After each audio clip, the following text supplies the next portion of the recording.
Okay, if I missed you coming in, say something, but I did not see Nathan yet. Tony H yet. Ian I. David just came. Denise. Jessica.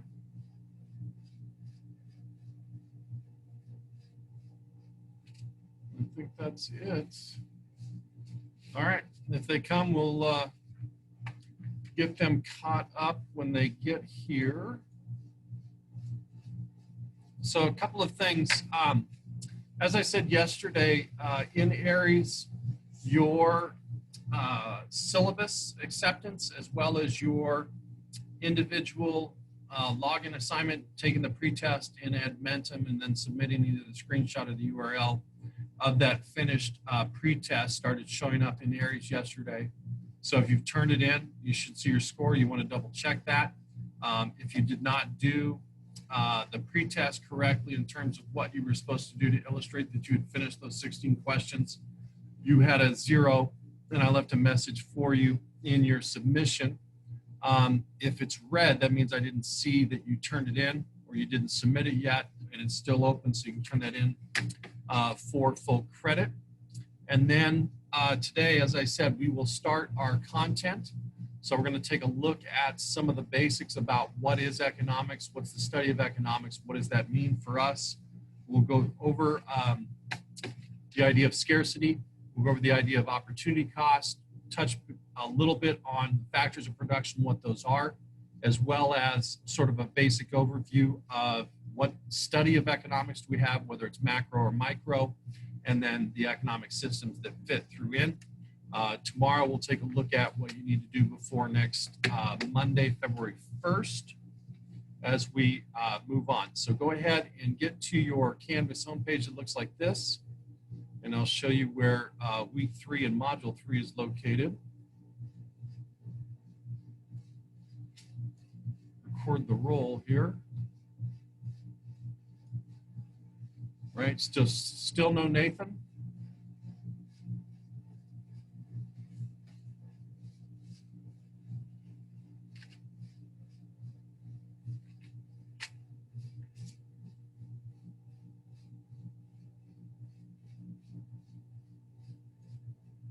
Still no Tony? Still no Ian? Still no Denise? No Jessica?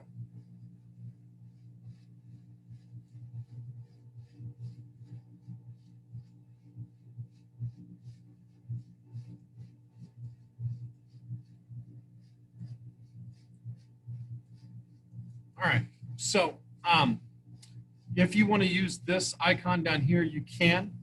Otherwise, you've got these modules here that'll go in order for you. Yours will look like, let me switch to student view here. Yours will look like this, 1, 2, we're on 3.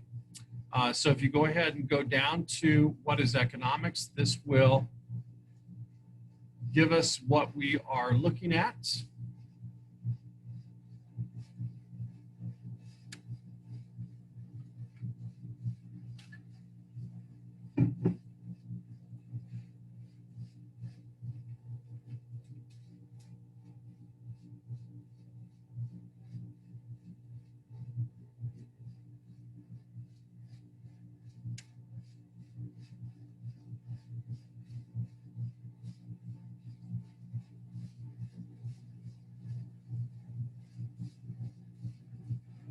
Okay, so when we start our semester, I told you there would be 8 units. This first unit basically is going to talk about what is economics and what you can expect from that.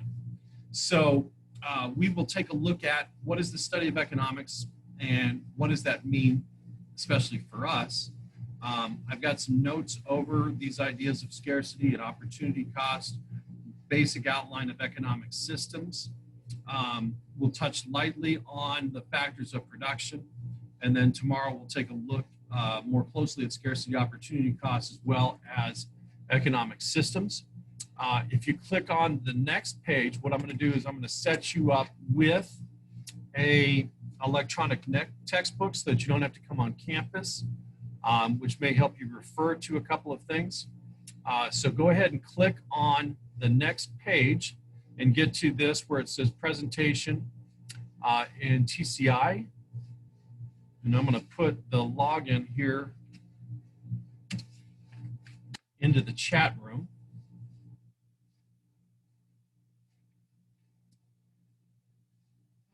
Who's late here?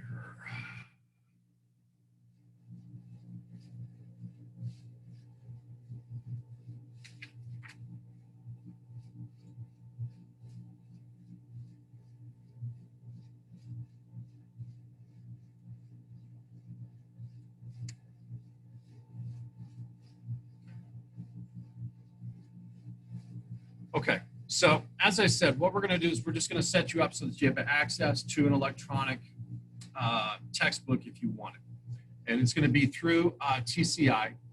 And basically, the link that I sent in the chat room is going to set you up with the web address of the account to increase that. Let me sort of zoom in on that. There we go.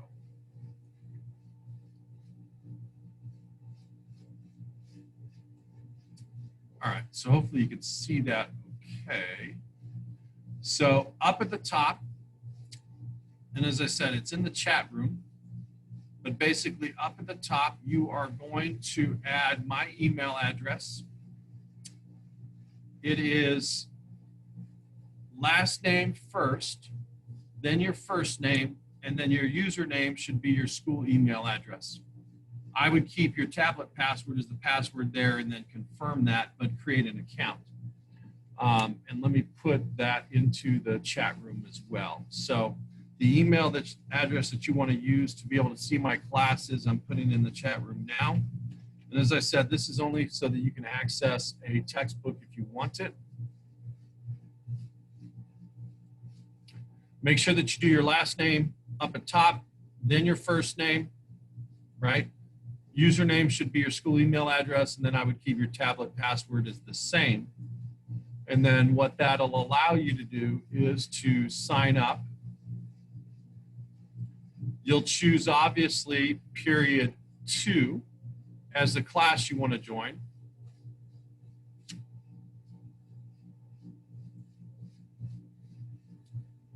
And then confirm that choice. Of course, yours will say period 2 econ.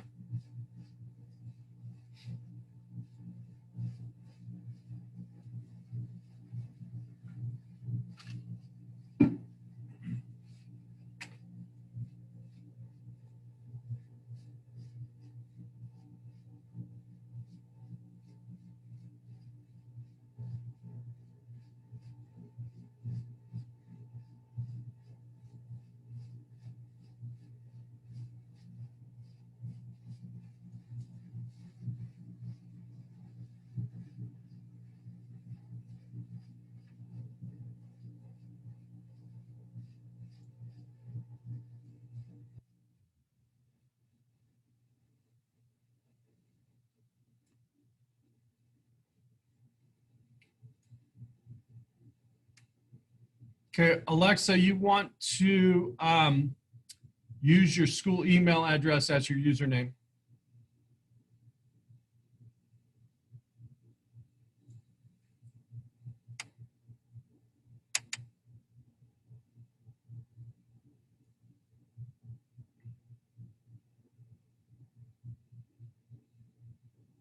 Daleen, same thing.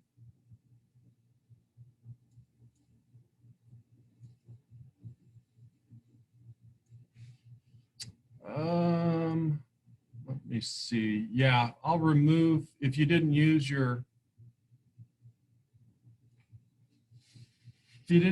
school email address as your username, I'll go ahead and remove you, and then you should be able to join doing that. So a couple of questions in the chat room. Your school email address, complete school email address with your ID number should be your username.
So we got 29 in class today.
Okay, so there's 29 in class today. 23, you got 6 more to sign in.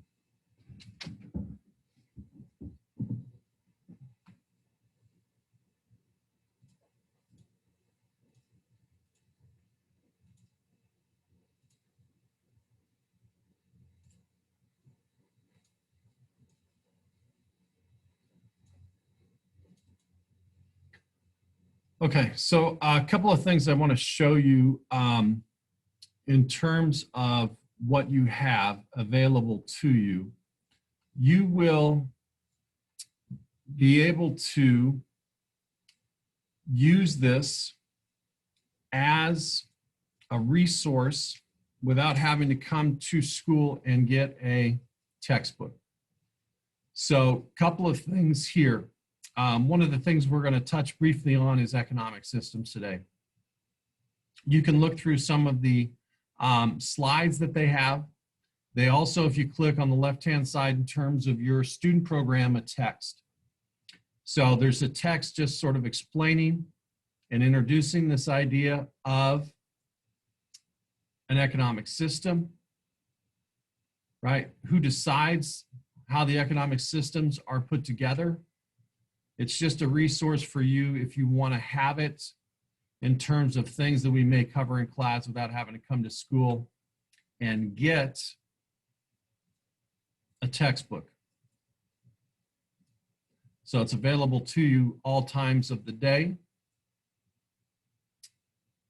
Andrew, I'm going to delete you. You need to sign up with your school email address as your username, not your name.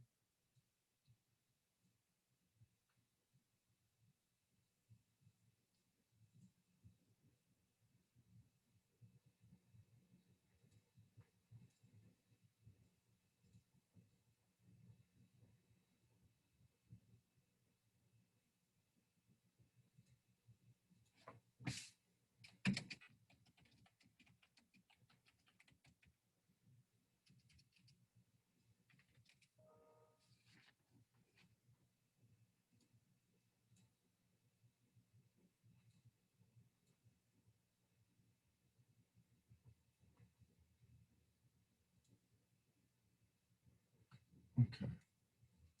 So while the others finish up,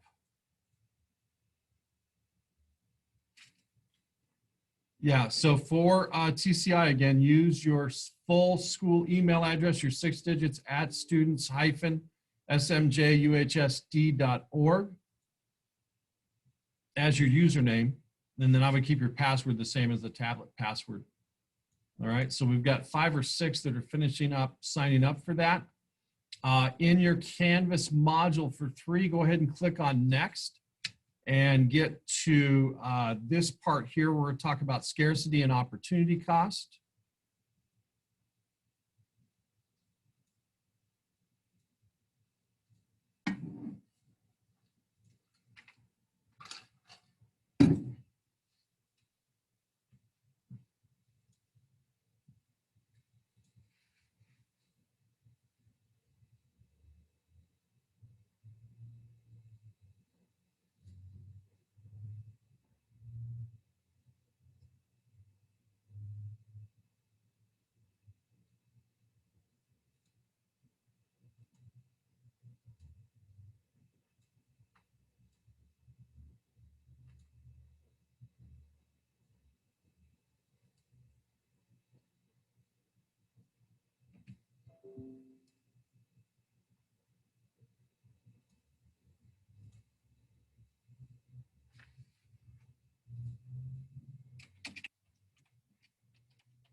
So Daleen, I sent in the chat, in a private chat, your username because it still wasn't showing up correctly. So next time you log in, it'll have to be with that username. I didn't change your password at all. Okay, so as I said, all this is a place for you. If you want, you can have an electronic textbook. You can see here the different units that are available to you. You choose by section, and there's a bunch of text there for you to utilize for that. As I said today, we're going to take a look at basically the start of our content. So as I said at the beginning of the semester, we have 8 units that we have to cover, along with a stock market project that we'll talk about probably in a week or two and get you started on that. But what we're going to look at today is basically what is economics, and some of the main ideas about economics, explain the difference between macro and microeconomics, touch base a little bit on the factors of production, as well as the economic systems you'll find throughout the world. As I said, you wanted to get to this presentation page that said scarcity and opportunity costs, and that's where we'll start.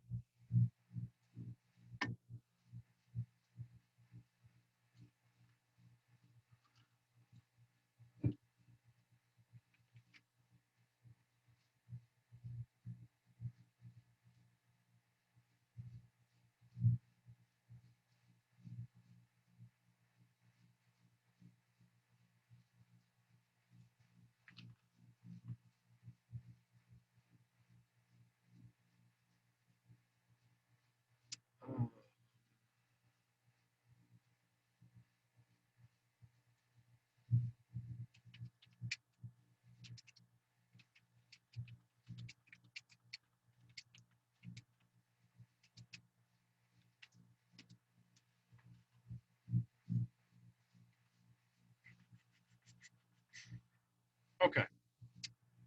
So what we're going to take a look at basically is what is economics and why is it important to have a basic understanding of it. So just as you had with WAGs last semester, your semester focused on the government, how the government operated in this country, and some of the things that you would need to know moving forward. It's the same with this class in this semester. We're going to take a basic overview of our economic system here in the United States. We will compare and contrast that to a few other systems around the world, but the majority of our focus will be on this country's economic system. So simply, economics is the study of how people take limited resources, money, time, etc., to satisfy their own limited wants. An economist is somebody who studies the economy. So they'll explore issues like mortgage rates, interest rates, gross domestic product, things like that, trying to determine what is going to happen. Now, in our country, we have 2 basic sides on the economy. One is the private sector, that's you and me. The other is government, and that's considered the public domain. And so really we have 2 portions of our society that make up our economic system. Private individuals like you and me, and then government entities like the city of Santa Maria, the county of Santa Barbara, the state of California, etc. So that is what we are going to look at throughout the semester. In our study, the one thing that will be consistent through the 8 units that we have is this idea of scarcity. And it's very simple. Everything on this earth has a finite number. If we had the time, the energy, and the technology, we could determine at this exact moment how many gallons of ocean water are present on the earth at this time. Right? How many gallons of crude oil are buried in this earth at the time? Everything in our society is scarce. So it doesn't matter if you walk into a surf shop and you see 15 surfboards, right, and only 2 customers. Even if there's a surplus of an item, even if there's a shortage of an item, everything on this earth is scarce. If we had the capability, we could count the total number of people alive at this very moment, right? Just as we could count the total number of births that we may have today, the total number of deaths that we may have had yesterday. And so that is something that will not change throughout the semester. Scarcity is the most important economic idea.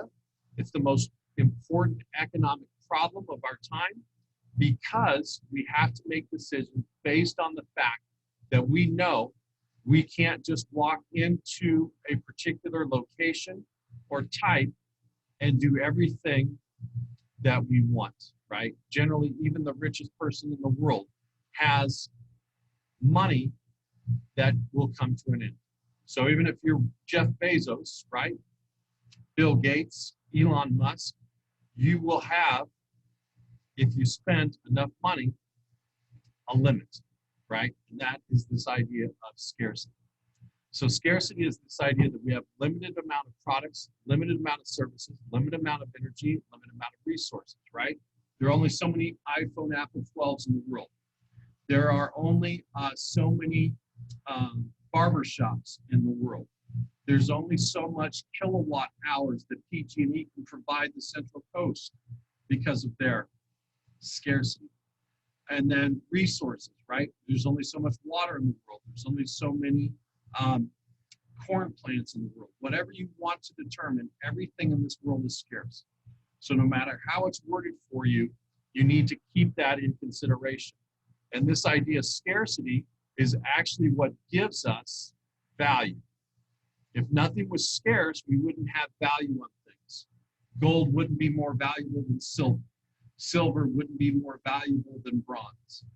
And so it's this idea of scarcity that leads us to place value on things that may or may not be more or less scarce than others. But everything is scarce. Because if no resource were scarce, we would not need money. We wouldn't have to barter.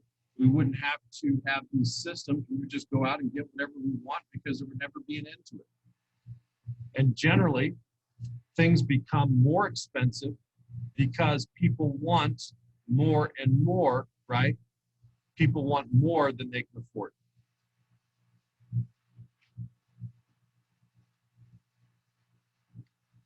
Okay. So, real quick, and you can just tell me, in the chat room, I'll put this out to everybody. You just throw in, what is the last thing that you purchased? I only want legal items, all right? So I don't want to hear about your Kool-Aid runs on the weekend. The last thing you purchased or would have purchased. If you were to go out and buy something, what would it be? So just give me one thing that you would purchase or would go out and purchase if you can't remember the last thing you bought.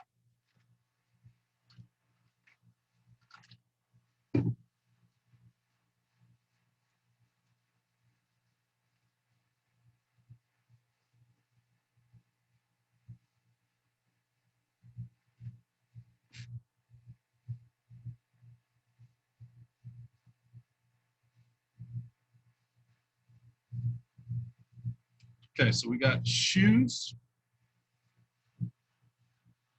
Seems to be a popular one. Chick-fil-A is always popular. Somebody bought jewelry.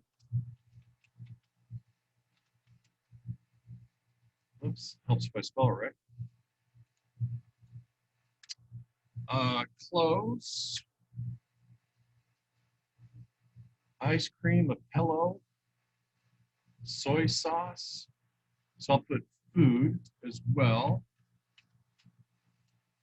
And then anybody buy anything kind of expensive?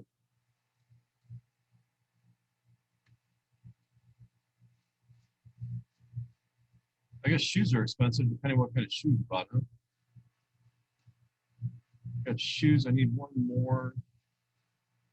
Let me put soy sauce, hoodie, ice cream, jewelry, TV. Holy hell. There you go. Okay. So thank you for that. On somebody that bought shoes, what was the rough dollar amount of the shoes you bought?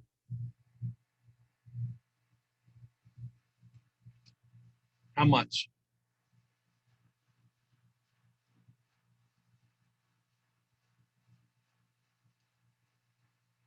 $250. Holy snikes. Okay, 250.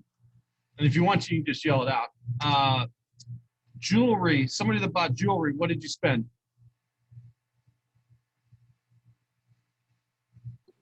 I spent like $40. 40? Yeah. Perfect. Okay, so 40. Clothes, any of you that bought those crew necks or hoodies, what did you spend? 60. 60, sweet. Food, soy sauce, Chick-fil-A, all of those things, how much you spend?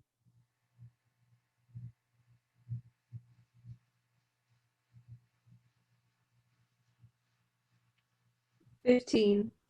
15, perfect. And then a TV.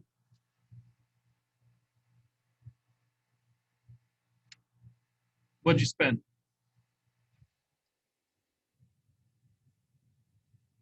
$300. 300, yep, I bet.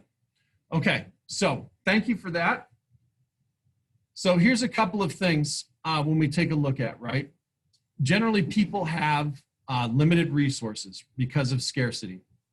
And so when you take a look at this, right, those people that bought shoes for 250 bucks probably would not be able to buy a TV for 300 because they already spent 250 on shoes, right?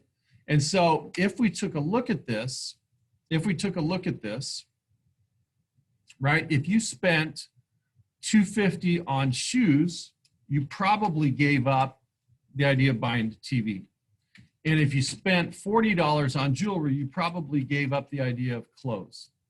And if you spent $60 on clothes, you could have probably given up the idea of food.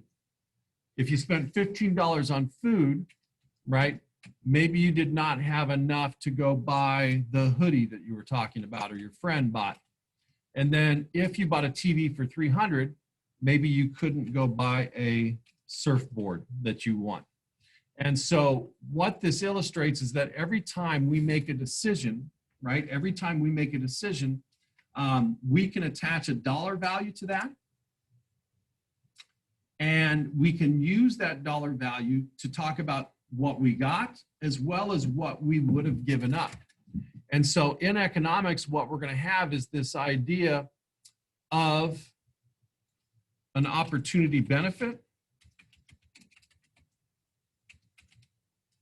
which is what we purchased with the money, right? Everything we bought would be an opportunity benefit.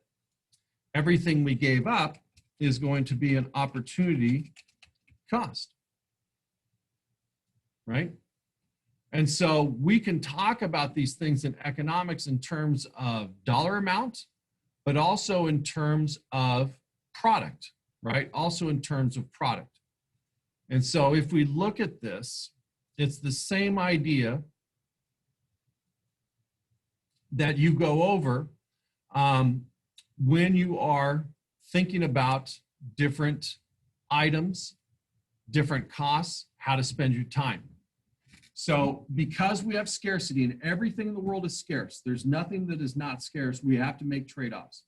We have to make decisions about money and time in order to have what we want. If we buy the TV, we may not be able to buy a surfboard for 250 bucks because we only have 350.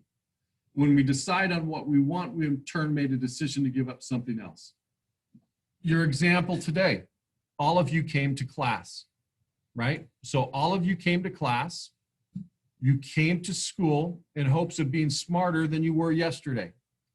So those of you that chose to come to school and class today came for an education. You could have gone to work to make more money. You could have gone to beach, right? Relax with your friends. Every decision you have, every decision that you have, and every decision that you make, right? Just like what we did there together, if you buy something with a certain dollar amount, you give something else up. If you choose to depend and use your time at school, right? You're giving up the possibility to work or the possibility to go to the beach and relax. So every decision you make, every economic decision you make has a sacrifice, and that is what the opportunity cost is. And that can be described in dollars or it can be described in items. Now, as with all economic decisions, and let me reset this to make sure it shows okay, we can take a look at, let me see if I can zoom out of this down here at the bottom. There we go. We can take a look at our choices in terms of opportunity cost and opportunity benefit in a table format or in a graph format, right? And basically visualize what's going on. So let's say instead of $300 on a TV, we only have $30. We can choose between attending movies or buying books. We can choose to buy some movies and some books, or attend some movies and buy some books. We can choose to buy all books and no movies, or we can choose to buy some books, mostly books, and maybe one movie. So for example, if we had $30 and movies were $10 a piece to get in, right? Your total income is 30 bucks. If you go to one movie, you're gonna have 20 bucks left over. You could buy at $5 a book, 4 books. If you attended 2 movies at $10 a piece, that's $20 total out of your 30. You would have $10 left. You could buy 2 books at most. If you would choose to attend 3 movies, that's $10 a piece for a total of 30. That is all of your income. You wouldn't have any left to buy books. So all this does is illustrate to us that we can take a look at these economic benefits and costs in a graph or in a table and basically visualize this. And so what you have here then, right, is a graph. If we buy 6 books at $5 a piece, that's all $30, right? We would have no money left for movies. If we bought 4 books at $5 a piece, that's 20 out of our 30, we would have enough money for 1 movie. If we bought 2 books at $5 a piece, that's $10 of our $30. We'd have $20 of income left. We could do 2 movies. Or if we spent all $30 on 3 movies at $10 a piece, we'd have no money for books. That's all this is illustrating. And so when you look at, and let me bring up a blank sheet so you can see this. When we bring up this idea of basically talking about a table or a graph, all we're doing is taking words and putting it together, right? So in the table, if I go here and we talk about books and movies, if I buy 1 book at $5 a piece, that leaves me with 25, I can do 2 movies. If I buy 2 books, that leaves me $10 spent, $20 left over, still buy 2 movies. If I buy 3 books, I'm down to 1 movie. If I buy 4 books, I'm down to 1 movie. If I buy 5 books, I got 0 movies. And you can do the graph the other way, right? You can do movies and books. 1 movie means that I can buy $20 worth of books, which would be 4, 2 movies, $20, $10 left over. I can buy 2 books. If I do 3 movies, I can do 0 books. And all it is a way to illustrate your economic decisions visually. Now, when we talk about and look at this graph, I want you to understand that when we look at this graph, all we are really looking at is 1/4 of a math graph, right? So in math, you guys have an x-axis and a y-axis. And all an economics graph is the positive quadrant. right? Because this is the origin, 0, 0. Positive number goes up, positive number goes up. And when you look at an economics graph, that's what this is. It's just 25% of what we normally see. Any questions on that? Okay. So take 3 minutes, take a break, go use the restroom, get a drink, get a snack. We'll meet back here at 10:58.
All righty, so next we will click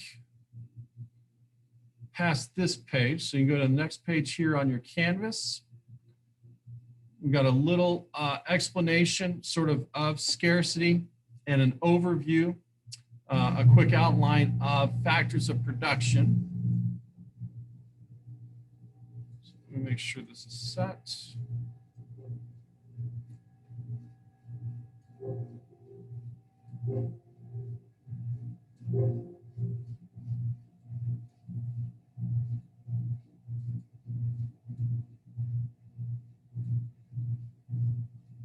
All of economics is based on this notion of scarcity of resources. What does scarcity mean? Well, in an everyday context, it means that there's not as much of something, say a resource, as people may need, or there's not an unlimited amount of something. So not unlimited amount of a resource or resources. Resource or resources. And the common examples, especially in an academic economics class, when people are talking about scarcity, the resources they're talking about, they'll often say land. And by saying land, they're speaking generally of natural resources. And so examples of this would be things like energy. It could even be things like water. It could be lumber. It could be minerals, maybe some type of metal. Obviously, it could be land itself. And you can see some of that depicted in a picture like this. Clearly, there is land here. And you could even argue maybe even the solar energy that it has access to, that these would all be broadly put into this category. Now, another type of natural resource that is often talked about in an economic class will be labor. And labor we associate with people working, and that is what labor is making reference to. It's all about work effort.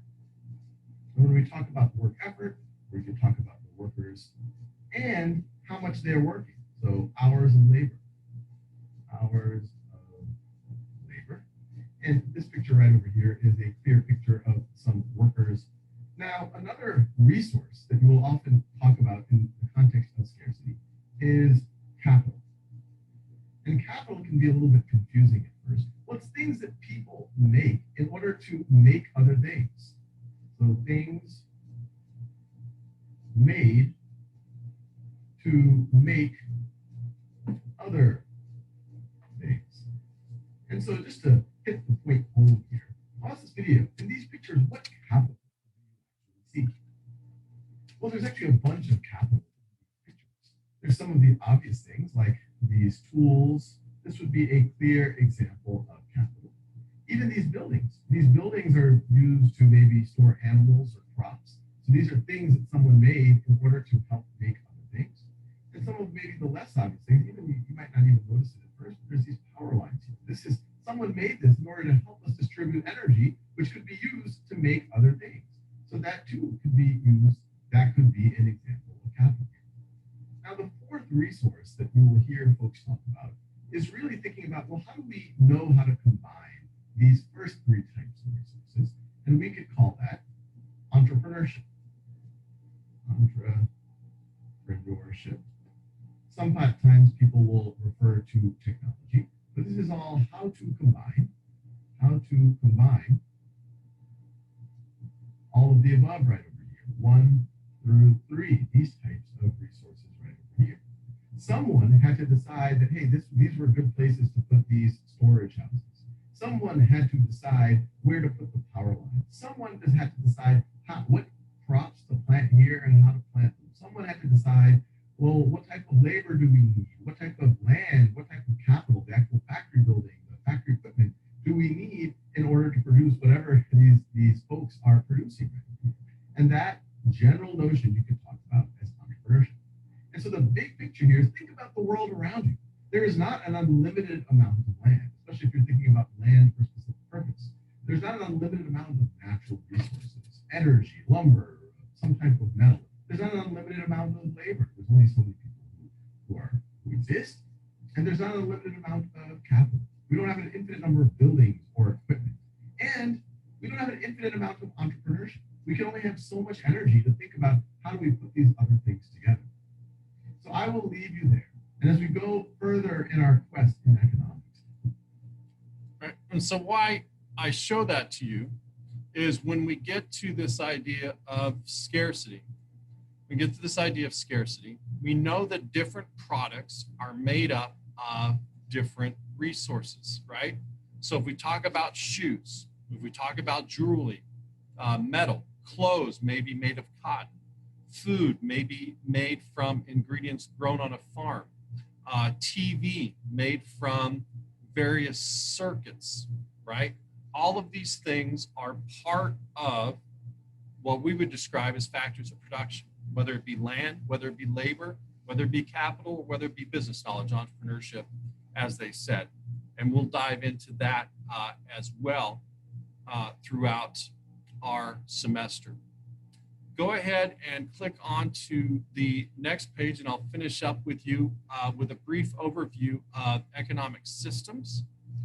So we want to explain what that is and what that means.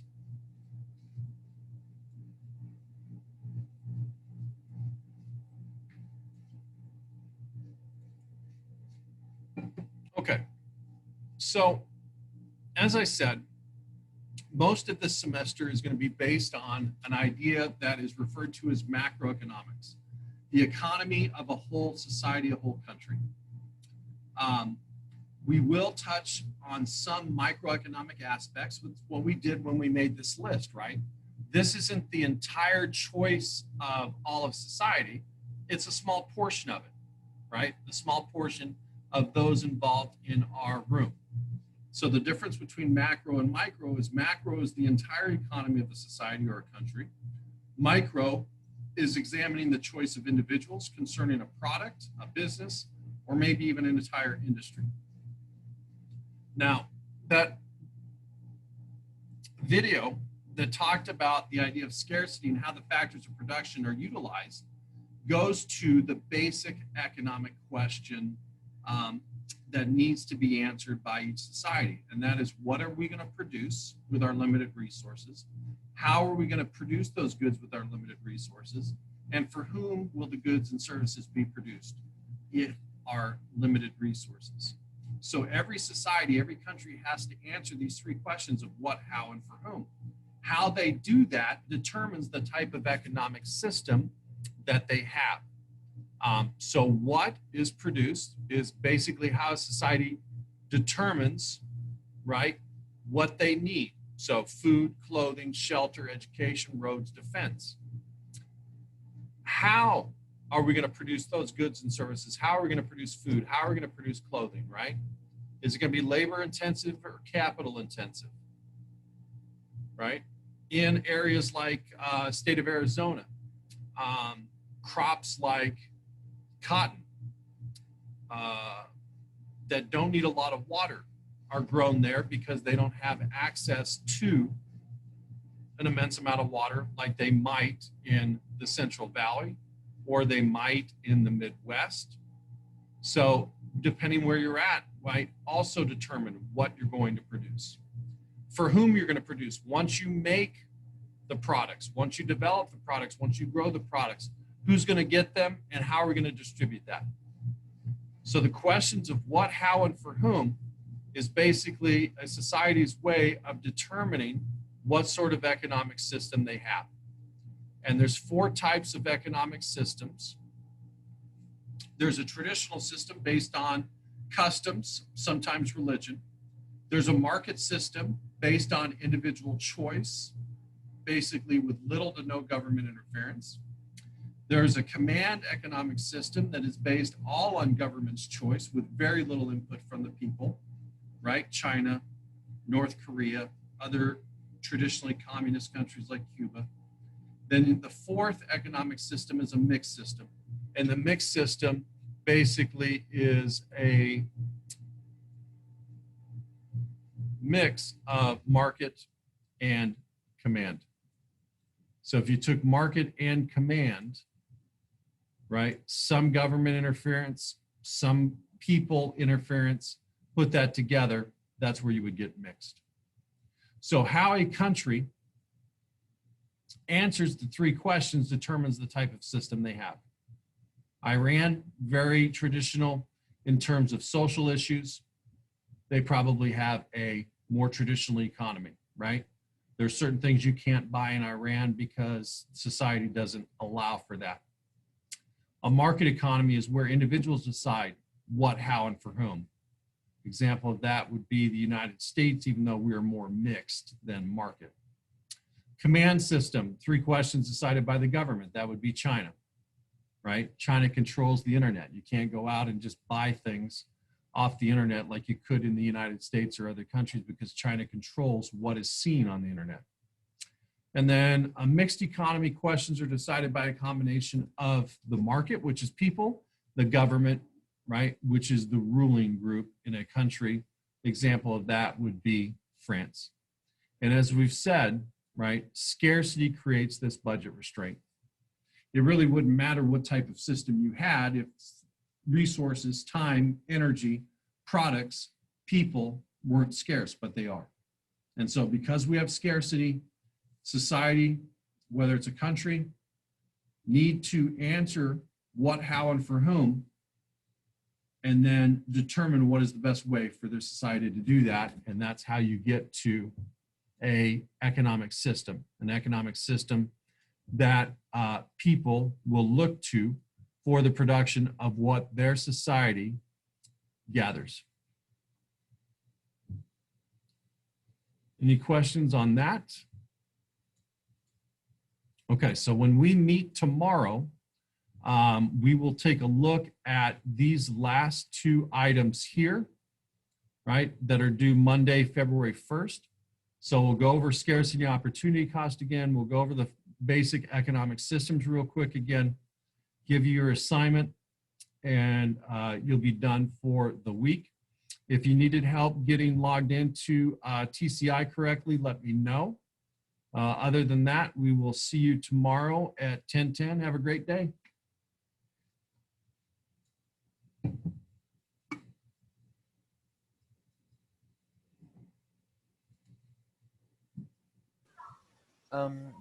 Is it okay if we just print these out, or do you want us to note them down in our notebooks? Just click next and it should be done. Yeah, you just want to click next because it'll let you go to the next assignment. No, I mean, is it mandatory? Is what, well, share your screen. I'm not sure I understand the question. Just the notes, like the PDFs. Do we need to note them down and write what they say, or can we just copy them and Well, you print them? can copy them if you want. You can write them down in a notebook, whatever you want. You can use notes on your test. So it's totally up to you how you want to do that. Thank you. Yep, you bet. Take care. I needed help signing in for the TCI. Perfect. Okay, so hit the green share button down at the bottom. Okay.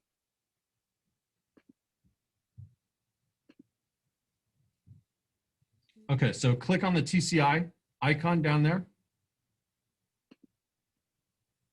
Okay, right there, put J, Like capital or just lowercase?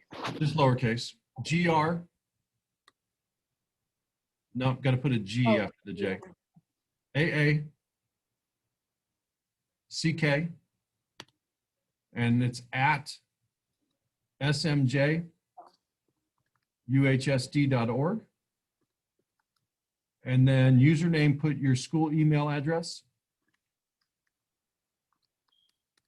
The whole thing? Yep. Okay. And then I would use the same password. As the tablet when we sign in? Yep. Okay.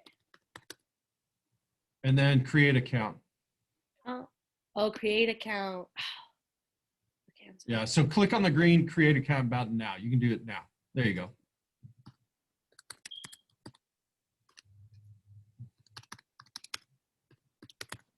Okay, and then your last name. So where it says last name, that's your last name. And then you would put Denise in the next one. And then username would be your full email address.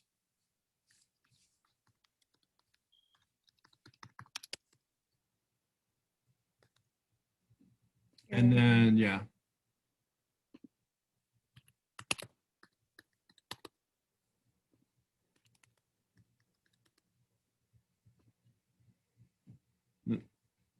I would have saved it. Okay, wait. And then economics period 2. Okay. And then I can check right now and see. Okay, so you can see that part. Let me make sure I can see you on my list. Okay.